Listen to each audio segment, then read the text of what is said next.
Olá, meu nome é Viviane Cristina, eu sou professora no município do Rio de Janeiro e hoje nós vamos estudar sobre as células, tá? Vamos aprender qual é a importância dela, a diferença entre os seres pluricelulares e unicelulares, eucariotas e procariotas, ok?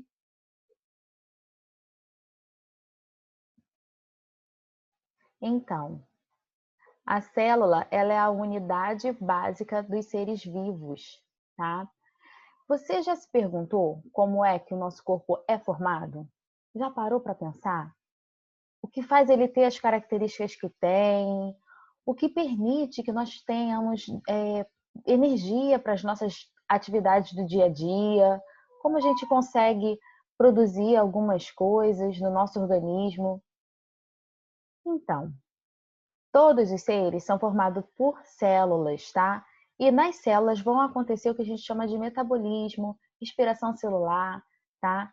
E a produção de substâncias que nós precisamos, tá? Então, para a gente entender um pouco mais, vamos conhecer um pouco das estruturas que formam a célula, tá? Então, ela é uma unidade estrutural e funcional dos seres vivos. E basicamente a gente observa aqui, né, que ela tem a membrana plasmática, que é como se fosse a delimitação dessa célula, tá? O citoplasma, onde a gente vê estruturas, organelas imersas, tá? Como se fosse uma substância mais é, tipo um gel, tá? E o material genético. No caso dessa célula aqui, nós chamamos uma célula eucariota, ou seja, ela tem um núcleo, o material genético dela está protegido por uma membrana nuclear, tá? E a gente vai entender um pouquinho mais para frente o porquê é importante essa membrana, tá? Então as células, ela tem no seu interior organelas que vão trabalhar constantemente para a realização do metabolismo celular e, consequentemente, né, de todo o organismo. Então, como exemplo, a gente tem aqui essa célula eucarionte, né, eucariota, e ela tem as estruturas, as organelas dela. Então, a gente vê aqui o citoplasma, a membrana celular envolvendo toda a célula, né? O retículo endoplasmático rugoso e ou granular, o retículo endoplasmático liso. Cada uma dessas organelas, a mitocôndria, eles têm especializações, eles têm é, funções específicas, tá?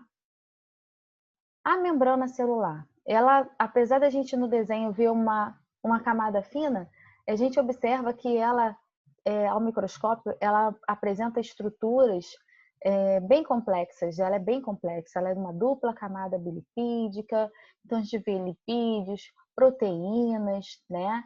E ela tem uma importância de permeabilidade seletiva. O que que é isso, professora? Ela vai permitir a entrada e a saída do que ela quiser. Ela vai impedir que coisas estranhas entrem e vai impedir que coisas importantes que estejam dentro da célula saiam. Assim como também vai colocar para fora da célula aquelas substâncias que nós produzimos que são tóxicas do nosso corpo. Por exemplo, realizamos a respiração celular e ela vai eliminar o gás carbônico que foi gerado dessa respiração celular, vai eliminar ele, tá? Então, ela tem então a função de selecionar o que vai entrar e o que vai sair da célula, beleza? O núcleo, tá?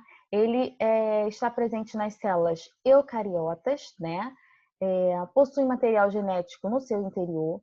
No núcleo vai ser o centro de comando da célula, vai acontecer ali aonde vai ser tomadas as decisões para toda a célula, o que a célula vai produzir, tá? E o que é importante a gente observar é que tem poros nessa membrana nuclear, tá? Ela está ligada, relacionada diretamente ao retículo endoplasmático rugoso, justamente por conta dessa função de síntese, tá? De produção. Aqui nós vemos a mitocôndria, né? Ela é responsável pela respiração celular, né? Produção de energia. Eu fico repetindo respiração celular. E a respiração celular é a produção de energia da célula. Então, é nela que vai acontecer a formação da energia, tá? A gente conhece essa energia como moléculas de ATP, tá? Mas a gente não vai entrar nesse mérito agora, tá bom? Os centríolos também presentes nas células vão ser responsáveis pela divisão celular, vai estar coordenando essa divisão celular, né?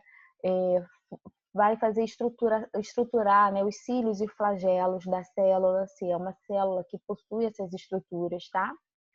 Aqui a gente vê, então, o retículo endoplasmático liso, tá? E o rugoso, ele deveria ter alguns ribossomos colados, né, grudadinhos aqui, mas não temos nessa figura. Mas o endoplasmático liso, qual é a função dele? Produção de lipídios, tá? Retículo endoplasmático rugoso, produção, síntese de proteínas. E os ribossomos também estão relacionados à síntese de proteínas, beleza? Os lisossomos, né, que são vesículas, aqui a gente consegue observar umas vesículas que vão funcionar com a digestão, ela vai estar relacionada à digestão celular. Entrou um organismo estranho na célula, esses lisossomos vai acabar englobando essa estrutura e vai digerir essa substância, esse agente que estava tentando invadir a nossa célula. Dependendo do tipo da célula, a gente vai ter uma ação sobre essa substância, tá? E o complexo de Golgi, né, ele é responsável, né, de armazenamento e secreção. Armazenamento, muitas vezes, de proteínas que foram produzidas lá no retículo endoplasmático rugoso, amadurecimento, às vezes, né, das proteínas, fica um tempo ali para amadurecer e ser liberada para onde ela tem que ser liberada. Se ela vai ser uma proteína de membrana, uma proteína que vai sair daquela célula, tá? Então, a gente viu aqui um pouquinho nessa figura, a gente consegue ver essa comunicação entre uma organela e outra, tá? Né? O vácuo digestivo, aconteceu a digestão, elimina o que o corpo não precisa, a célula não quer, tá? E aí, eu falei que a gente... Estou falando dos seres vivos em geral. E o que a gente pode observar é que no universo, né, no meio ambiente, existem vários tipos de seres vivos. Então, nós temos seres vivos que vão possuir aquela membrana que eu falei nuclear, que está protegendo o núcleo, e são o caso dos animais. Então, eles são considerados, eles têm, no caso, né, a gente considera que são seres que têm células eucariotas, que têm essa membrana nuclear e o material genético está guardado aqui dentro. Já as células procariotas, como é o caso das bactérias, eles não vão possuir essa membrana nuclear e o material genético está livre ali no citoplasma. Isso é interessante para as bactérias, porque por ela estar com o material genético já livre ali no citoplasma, ela consegue se reproduzir rapidamente. Então, uma comida que você deixa lá em cima do fogão, às vezes num dia muito quente, né, é um ambiente favorável. Se alguma bactéria chegou ali, ela consegue facilmente em um espaço de 2 horas, se reproduzir. E aí à noite você já chega aquela comida, né, está azeda. Por que está azeda? Porque a bactéria se aproveitou daquela matéria orgânica ali e acabou azedando a sua comida, tá? E outra coisa também que eu comentei, que tem, né, como a gente está falando que existem vários seres vivos, e os seres vivos são formados por células, né? As células, por exemplo, as bactérias, como eu comentei, são células unicelulares, ou seja, seres unicelulares, né, uni de único, então são formados por uma única célula, tá? Só a bactéria é formada por uma única célula? Não. Bactérias, algas unicelulares, protozoários, tá? Leveduras, que é um tipo de fungo que a gente usa lá para fazer um pão, uma pizza, tá? São seres unicelulares, tá? E os seres pluricelulares? Pluri quer dizer mais, maior quantidade. Então, são formados por 2 células ou mais. Nós, os humanos, somos seres pluricelulares. A koala ali, que eu mostrei como exemplo, né? Um animalzinho, ele é um ser pluricelular. Os vegetais são seres pluricelulares, tá? Então, a gente conseguiu visualizar aqui várias coisas importantes, né? A gente viu o que é a célula, a importância dela, as organelas que a gente encontra na célula. Vimos também que existem seres vivos que são formados, que têm na sua estrutura uma membrana nuclear, como os seres eucariotas. Nós vimos também que tem seres vivos que não possuem essa membrana nuclear, que são os seres procariotas, tá?